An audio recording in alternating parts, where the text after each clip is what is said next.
جی ناظرین السلام علیکم۔ اور جناب خبریں یہ ہیں کہ میاں صاحب پوری طرح سیاست میں آ چکے ہیں۔ پاکستان تو وہ آ چکے تھے، آج ماڈل ٹاؤن والے دفتر میں بھی گئے ہیں، وہاں پہ باقاعدہ چارج لے لیا ہے۔ شہباز شریف کا دور ختم ہو گیا ہے، اس سے پہلے کالے بکرے ذبح کیے گئے، صدقے دیے گئے، میٹنگیں شروع ہو گئیں، سیاسی ملاقاتیں جن کا میاں صاحب کو بہت شوق ہے، اور وہ اگلے دنوں میں آنے والے دنوں میں بڑی امپورٹنٹ بھی ہوں گی۔ اسحاق ڈار بھی وہیں بیٹھے ہیں، شہباز شریف بھی بیٹھے ہیں، ہر میٹنگ میں مریم نواز بھی شامل ہیں، لوگ آ رہے ہیں، اور بشیر میمن صاحب بھی کراچی سے پہنچ گئے ہیں۔ تو یہ بنیادی طور پر کس بات کا استعارہ ہے، اور پھر وہ لمحہ کیسا ہوگا جب 4-5 سال کے بعد میاں صاحب اس آفس میں گئے جہاں پر جو انہوں نے اپنے کریئر کا آغاز کیا، خود دفتر بنایا، اور وہ کیا صورتحال ہوگی۔ دوسری بات جو کرنی ہے، اب پارٹیوں کے اندر جو ہے نا ایک رقابت سی نظر آ رہی تھی، لیکن کچھ سمجھ نہیں آ رہی۔ پیپلز پارٹی نے آصف زرداری سے منسوب ایک بیان ہم نے دیکھا جس میں کہا گیا کہ میں نواز شریف کو وزیر اعظم نہیں بننے دوں گا۔ ایک طرح سے انہوں نے اس بات کی تصدیق کی کہ نواز شریف صاحب وزیر اعظم بن رہے ہیں۔ دوسرا بات یہ ہے کہ ساتھ ساتھ معاملات ایسے ہو رہے ہیں کہ نیئر بخاری صاحب نے کل ایک ٹاک شو میں آ کر کہا کہ وہ آصف زرداری صاحب نے تو بیان دیا ہی نہیں ہے، اس کا تو ان سے تعلق ہی کوئی نہیں ہے۔ ایسے ہی جھوٹ بولتے ہیں میڈیا والے بیچارے پھنسے رہتے ہیں کہ یہ کریں تو کیا کریں، بیان آپ خود دیتے ہیں، بعد میں مکر جاتے ہیں، لیکن یہ پیپلز پارٹی کا بہت بڑا یو ٹرن ہے۔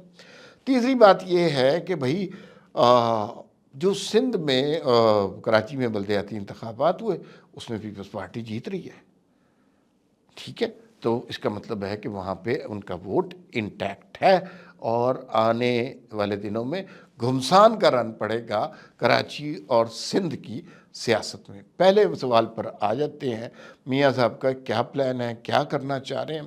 تو جی دیکھیں، خوشائن بات تو یہ ہے کہ ایک سیاستدان جس کو اسٹیبلشمنٹ نے ایک ہائیبرڈ نظام کی خاطر نکالا گیا تھا، جس کے خلاف بہت سی سازشیں کی تھیں، جسے یہ کہا گیا کہ بھائی تم نے وطن سے غداری کی، اور جو ہے ڈان لیکس اس کے متھے لگ گئی۔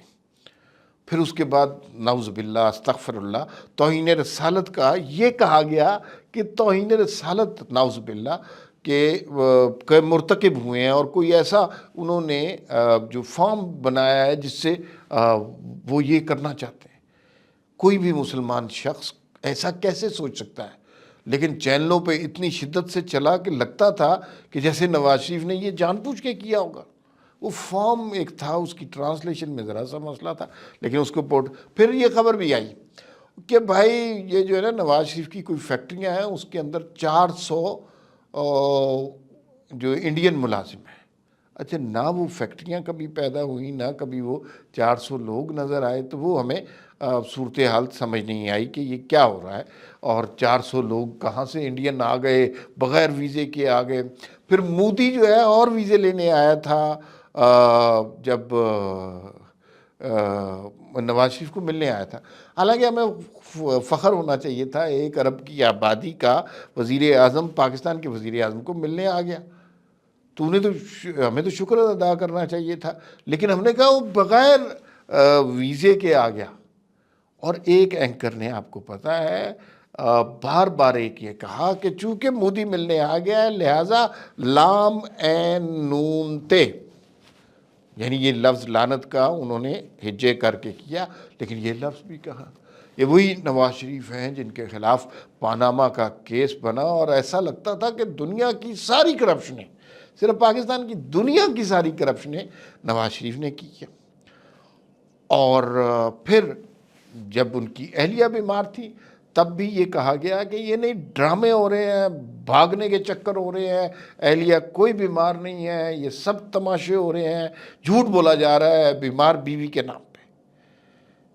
جب ان کی والدہ کا انتقال ہوا تو کسی نے ایک تابوت کی تصویر دکھائی جو کارگو سے آ رہا تھا، اور کہا، فردوس عاشق اعوان نے کہا کہ یہ دیکھیں اتنے پیسے اربوں روپیہ ملک کا کھا گئے اور اپنی ماں کے تابوت کو کارگو میں ڈال کے بھیج دیا۔ یہ بھی ہوا یہاں پر، بالکل ہوا، اور یہ صورتحال پیدا ہوتی رہی، اور اس طرح کی سچویشن ہمیں یوں لگا کہ جیسے نواز شریف کے خلاف ایک ایسا محاذ بن گیا ہے جس کا کوئی توڑ نہیں ہے۔ نواز شریف نہ سیاست میں آ سکیں گے نہ ملک میں آ سکیں گے. بہت ایک اور خبر بھی نکالی گئی, انہوں نے کہا پتہ نہیں $16 بلین جو ہے نا وہ نواز شریف کا سنگاپور کے ایک اکاؤنٹ میں پڑا ہوا ہے. نواز شریف صاحب نے جب یہ خبر سنی انہوں نے کہا یار جس نے بھی یہ خبر دی ہے اس سے کہیں کہ اس $16 بلین میں سے 10% مجھے دے دیں, باقی سارے کے سارے وہ خود لے لیں. اس سے اچھی ڈیل کسی کو نہیں مل سکتی تھی, لیکن انہوں نے ظاہر ہے کوئی تھے ہی نہیں. اسی طرح ہم افواہوں کو خبر بنا, پورا میڈیا سچ گیا, اینکر بیٹھ گئے جگہ جگہ اور نالائق قسم کے اینکر, بے ضمیر قسم کے تجزیہ کار اور زرخرید قسم کے اینکر, انہوں نے یہ سلسلہ شروع کر دیا. نہیں نواز شریف نے کیا, اور اس شخص کا نام ہم نے صفحہ ہستی سے مٹا دیا اور ہم نے کہا کہ نہیں نواز شریف ختم, اس کی سیاست ختم, اصل سچائی عمران خان ہے, اصل حقیقت جنرل باجوہ ہے, دنیا کا سب سے بڑا سچ جنرل فیض حمید ہے. اور آج نواز شریف وطن واپس آئے, اپنے دفتر کو جوائن کیا اور اپنی سیاسی سرگرمیوں کا آغاز کر دیا. یہ بہت خوش قسمت بھی کہنا چاہیے. اس ملک میں بھٹو پھانسی پہ لٹک گیا, نہیں ملا, لیکن چونکہ ان کا تعلق ایک چھوٹے صوبے سے تھا لہذا ہو سکتا تھا. پنجاب کے لیڈر کو آپ اس طرح نہیں کر سکتے.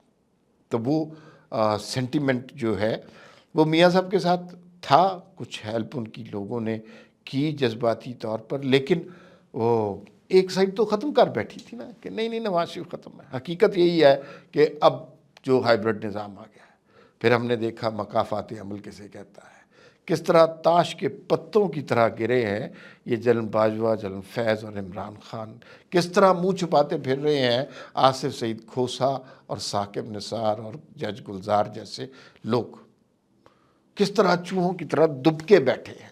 تو یہ بڑے خوش قسمت اس لیے ہے نواز شریف نے یہ سب کچھ اسی زندگی میں دیکھ لیا, ورنہ تو لوگ کہتے ہیں نا کہ اگلے جہان میں ہمارا بدلہ ہو جائے گا. نواز شریف نے سب کچھ اسی جہان میں دیکھ لیا. یہ واقعہ پہلی دفعہ نہیں ہوا, 3 دفعہ ہو چکا ہوا ہے نواز شریف کے ساتھ. اب جو صورتحال ہے اس سے لگ رہا ہے کہ چیزیں درست ہو رہی ہیں.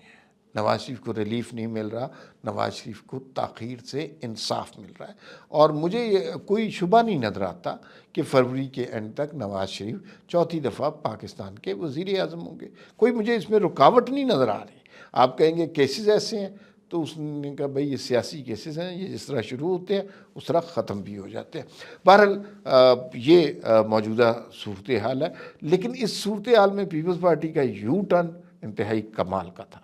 پیپلز پارٹی کے آصف زرداری صاحب چیئرمین جو ہیں, ان کی طرف سے ایک سٹیٹمنٹ آئی کہ آصف زرداری صاحب نے کہہ دیا ہے ڈنکے کی چوٹ پر, انتہائی طیش کے عالم میں, کہ بھائی وہ اب اس ملک میں جو ہے نہ وہ وزیر اعظم نہیں بننے دیں گے. اس کا مطلب ہے کہ وہ اس متھ کو قائم رکھنا چاہتے تھے, ایک زرداری سب پر بھاری, اور پتہ چلتا ہے سیاست کا سب سے بڑا کھلاڑی آصف زرداری ہے. حالانکہ سیاست کے سب سے بڑے کھلاڑی نواز شریف ہیں پاکستان میں, آصف زرداری نہیں ہے. تو آصف زرداری نے جانے کس سوچ میں یہ بیان دے دیا, لیکن بیان ان کو طریقے سے واپس لینا پڑا, اور طریقے سے ایسے واپس لینا پڑا. نیر بخاری نے اچانک اعلان کیا کہ بھائی ہمارا تو اس بیان سے کوئی تعلق نہیں ہے.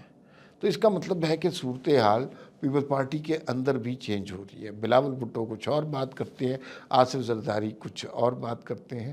کچھ لوگ کہتے ہیں کہ یہ گڈ کاپ بیڈ کاپ والی کھیل کھیل رہے ہیں, لیکن یہ اتنی کامیابی سے نہیں کھیل سکتے جتنی کامیابی سے نواز شریف اور شہباز شریف نے گڈ کاپ بیڈ کاپ کھیلا. تو اب دور جو ہے وہ پیپلز پارٹی کا نہیں آ رہا. پیپلز پارٹی سے کچھ بڑے لوگ سخت نالاں ہیں, اور اس کی وجہ یہی ہے کہ وہ سمجھتے ہیں کہ سندھ کے عوام کو ترقی کا حق تھا جو پیپلز پارٹی نے انہیں نہیں دیا. اربوں روپے کا فنڈ آتا ہے, وہ فنڈ غائب ہو جاتا ہے. سندھ کے حاری کا حال وہی ہے, اور سندھ کا وڈیرا امیر سے امیر تر ہوتا جا رہا ہے. کرپشن جو ہے وہ بہت زوروں پہ ہے. اس وجہ سے کچھ لوگ چاہتے ہیں کہ مسلم لیگ نون اب سندھ میں زیادہ پینیٹریٹ کرے. اس کا طریقہ ایم کیو ایم کے ساتھ اتحاد کی صورت میں نکل سکتا ہے. میاں صاحب اب بیٹھ گئے اپنی نشست پہ, دیکھتے ہیں آنے والے دنوں میں کیا ہوتا ہے. فی الوقت اتنا ہی, پھر ملاقات ہوگی. اللہ حافظ.